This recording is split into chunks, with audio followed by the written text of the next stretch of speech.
Hi, my name is Dwayne and I work for Emigh Hardware here in the Art and Arcade neighborhood of Sacramento, California. And today I would like to talk about peach leaf curl. This is a problem that we see occur in peaches and nectarines, and the wintertime is the best time to treat for this to prevent it from being a perennial problem in your garden.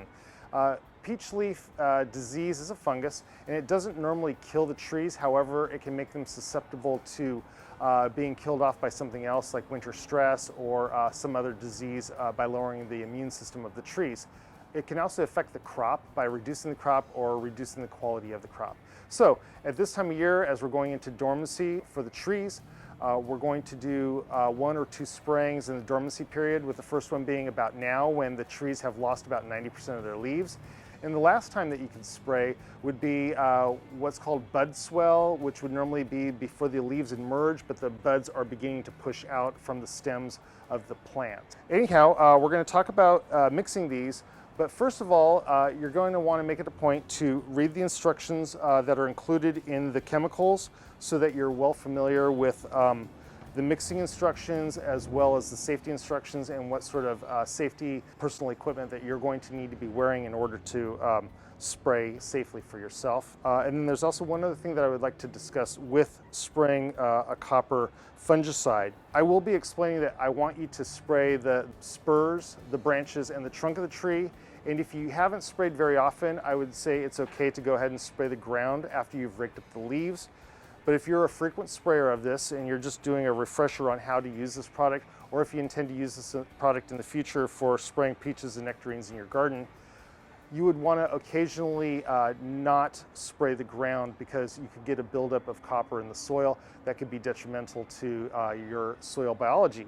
So anyhow, let's begin. So we're going to be using 2 components to mix up our spray. The first one is Liquid Cop, which is a copper-based fungicide. And then we're going to use a sticking agent. In this case, it's going to be horticultural oil. These 2 are going to be mixed together along with 1 gallon of water for our spray. The horticultural oil in this application is meant to allow the copper to stick to the trees so you get a longer lasting effect, especially during the winter months when we're going to be getting some rain. So now let's begin. I already had looked at the mixing instructions for these, read them earlier. So it's going to be 1 ounce of the Liquid Cop, along with 1 1/4 ounces to 2 1/2 ounces of the horticultural oil in our tank sprayer with 1 gallon of clean water. What I'm going to do is start with 1/2 gallon of water in the tank sprayer, and this allows me to drop chemical into the water versus directly against the plastic of the tank sprayer. And like I said, it's just about 1/2 gallon because we just want it halfway to our 1 gallon point. So the next one I'm going to use is my Liquid Cop, and I've already shaken these well, and this one is going to be 1 liquid ounce. So on the inside of this cup, you'll see that I have markings for the ounce side, and then this side is in tablespoons. We're measuring in ounces, so I will be following those items that are on your right. So that is going to be my ounce. And this one, because of the cooler weather today, is going to be a white, a little bit thicker than what we're normally used to in warmer weather. I'm going to go right to the 2 ounces on this one. That's my normal mixing on these. Like I said, you had a range on this one. And now we're going to raise it up to our 1 gallon mark. So another pro tip that I like to do when I'm mixing things into a tank sprayer is actually writing down the date that I'm mixing something as well as the products that I'm putting into the tank sprayer. This way, in case I walk away from it and haven't used all of the product, I know what's in here. I also have a date so I know how old the product's been mixed.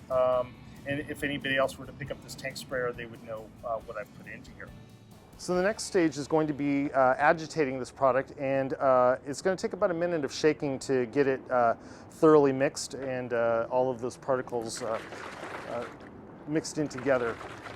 Okay, so at this point, I have no leaks around my gasket for my pump. I have no leaks coming out of where the hose is coming out or along the hose, these are all good signs. Now I'm ready to put some pressure into this tank sprayer.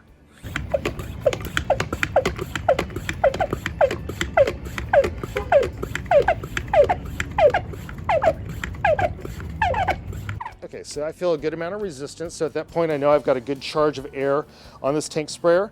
Next thing I'm going to do is to test the flow coming out so that I can adjust the nozzle. And it's a nice coarse spray. You really do want a coarse spray so that you can get as much of the product sticking to your branches of the tree and the trunk of the tree as possible instead of a lot of fine mist that would be drifting away. Today we're going to spray this camellia just as an example, but like I said, you would be normally doing it for a peach or a nectarine.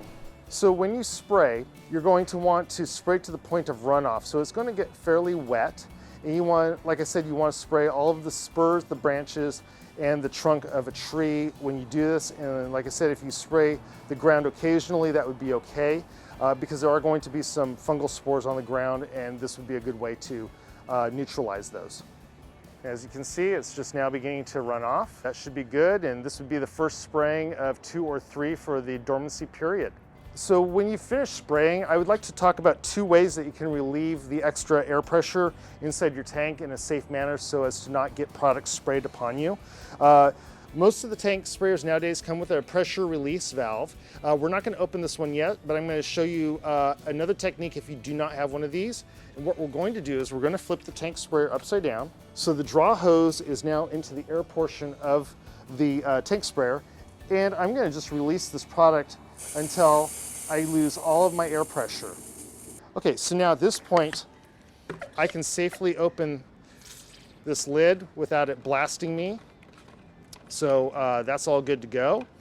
And now I'm going to show you the other technique when there's pressure in here, which is using the pressure release valve.